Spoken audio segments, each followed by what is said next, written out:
Hi, I'm Basil. I'm the product manager at Realme. We launched the Realme Narzo 60 series, in which we have two phones, Realme Narzo 60 Pro 5G and the Realme Narzo 60 5G. Talking about the Realme Narzo 60 Pro 5G, it comes with a pure vegan leather back design. We have an orange and a black color that also comes with the safest OLED display that anyone can offer.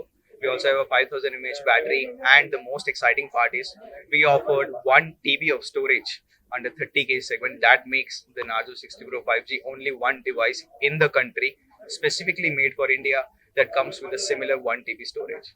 Talking about the 60 Pro 5G, it comes with a 90 Hz of Super AMOLED display, a 5000 again mAh battery, a 64 megapixel of camera, and again a 33 watt superbook charging capacity, which can take your device from 0 to 50% in just 29 minutes. So the price for the 65G starts at 17,999, goes up to 19,999. The price for the 60 Pro 5G starts at 23,999 and goes up to 29,999. Colors, there are two colors in both the devices, a Mars orange and a black. So these two colors would be available in both the devices. So online, on the first sale, we had an offer of 1,500 rupees on the 60 Pro 5G and 1,000 rupees on the 60 5G. But for now, we do not have any offers. Maybe in coming future on the sale days, we might offer an offer or additional cashback. On 15th July, I do not have the number for now, but I think it's more than in double digits. So specifically made in India phones.